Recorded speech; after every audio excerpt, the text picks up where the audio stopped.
বাবা আই গামছুয়ালা সরো গামছুয়ালা good morning বাবা গুড মর্নিং চোখের থেকে ঘুম চড়তেছে না কোনো ব্রাশ করো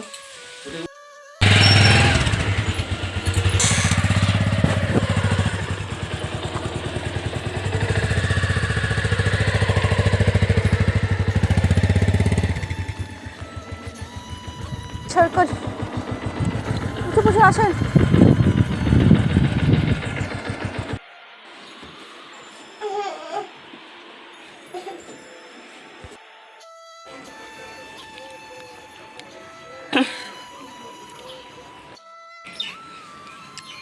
তো আমার যখন কাজ করতে করতে খিদে পেয়ে যায় তখন আমি এই ধরনের খাবার বানিয়ে চটপট খেয়ে নিই তো এখনও বানিয়ে নিয়েছে খাচ্ছি হ্যালো এভরিওয়ান সকলে কেমন আছে আশা করছি ভীষণ ভালো আছে আজ বিকেল থেকে আমি আমার ব্লগটা স্টার্ট করলাম এপ্রিলের আজ হচ্ছে 16 তারিখ আজকের বারটা হলো বৃহস্পতিবার বিকেলের কাজ দিয়ে আমি আমার ব্লগটা শুরু করলাম আজ সকাল থেকেই রৌদ্র কিন্তু একদমই কম তবে গরমটা বেশ এখন লাগছে কিন্তু ভোরের দিকে এখনও কিন্তু ওই হালকা পাতলা কাঁথা গায়ে দিতে হচ্ছে এদিকে আমি যা জামা কাপড় ধুয়ে দিয়েছিলাম মোটামুটি সবই শুকিয়ে গেছে যেগুলো পরে ধুলাম সেগুলো হালকা ভেজা আছে সেগুলো এক চালা নিচে রেখে যেগুলো শুকিয়েছে সেগুলোকে নিয়ে ঘরে চলে যাচ্ছি ঘরে এসে এখানে দিদা চলে এলো দিদা যে পাতাটা খায় সেই পাতাটা এখানেই আছে তো এখানকার চাবিটা তো আমার কাছে তো এখানে চলো এখন ঢুকে পড়ি পরে পাতা নিবে দিদা তো আর আমি একটা গাছ নেব একটা ফুল মাধবীলতার গাছ আছে 2-3টে আছে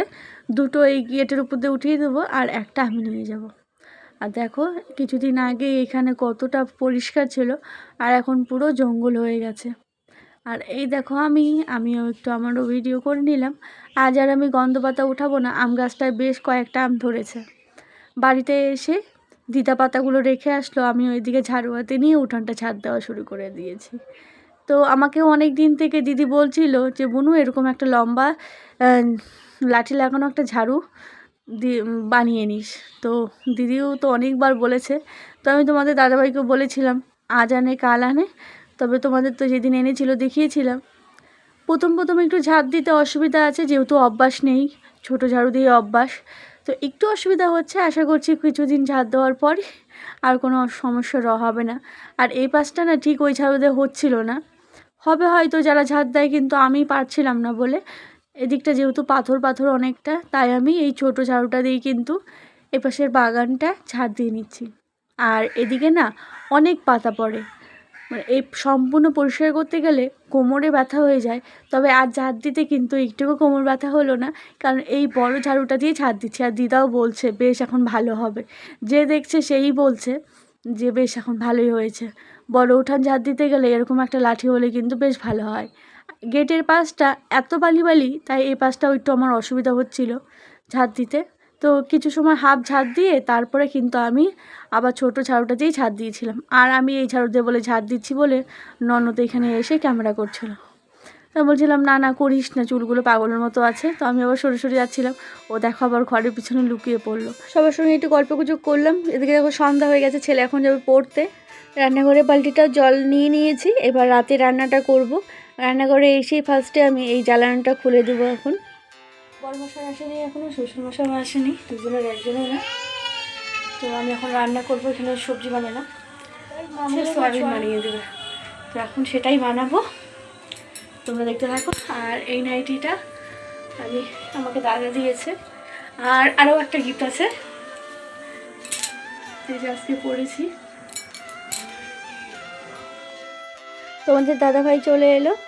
আর এদিকে তোমাদের দাদাভাই ব্যাগে দেখছিলাম কিছু একটা আছে তারপরে নামিয়ে দেখি তোমাদের দাদাভাইয়ের জন্য দুটো হাফ প্যান্ট এনেছে আর এখানে একটা রিপোর্ট আছে তো রিপোর্টটা দিয়ে আসেনি হয়তো কালকে নিবে নাকি তো সেটাই আমি ওটাও রেখে দিলাম ঘরে আর তোমাদের তো ব্যাগটা নিয়ে আমি এদিক থেকে ওদিক করছিলাম কারণ বারান্দায় রাখলে টনি কী করে ব্যাগটার ওপরে শুয়ে পড়ে তো তাই আমি ব্যাগটা ঘরেই রাখলাম আর রাতে যে বড়া করে নিচ্ছে এখানে আর ছেলেতে সয়াবিনের তরকারি খেতে দিয়েছিল সেটাও হয়ে গেছে আজকে রান্না তাড়াতাড়ি বসিয়েছিলাম বেশ হয়ে গেছে এখন ছেলের টিউশনে দিয়ে একটু কথা বলে আসলাম, তারপরে এদিকে সবাইকে খেতে দিয়ে দেবো। এখন ছেলে এখনও আসেনি আজকে, ওই আমি যখন খেতে দিই সবাইকে একসঙ্গেই দিই, তা না হলে একজন একজন করে দিতে গেলে আরও কাজটা বাড়ে আর মামাশোনা বিরক্ত করে, তাই সবাইকে একসঙ্গেই দিই প্রতিদিন। এই এখনও ছেলে আসেনি, তবে চলে আসবে। শ্বশুরমশাইকে খেতে দিয়ে একটু গেটের লাইটটা আমি দিয়ে দেবো, গেটের লাইটটা বন্ধ হয়ে গেছে, তো ওর লাইটটা দিয়ে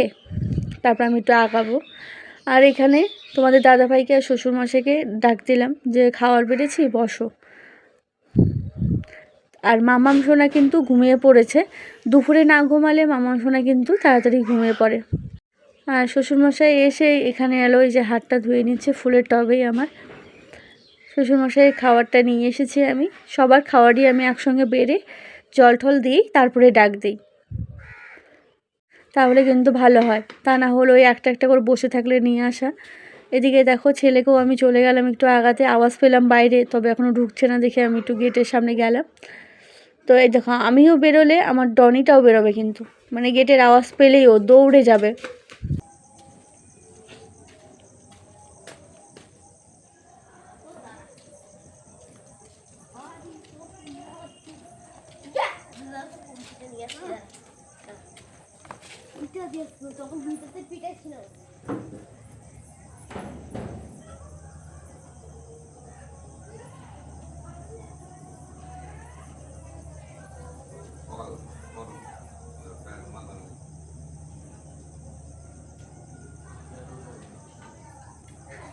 ছেলেকেও এখন খেতে দিয়ে দেবো,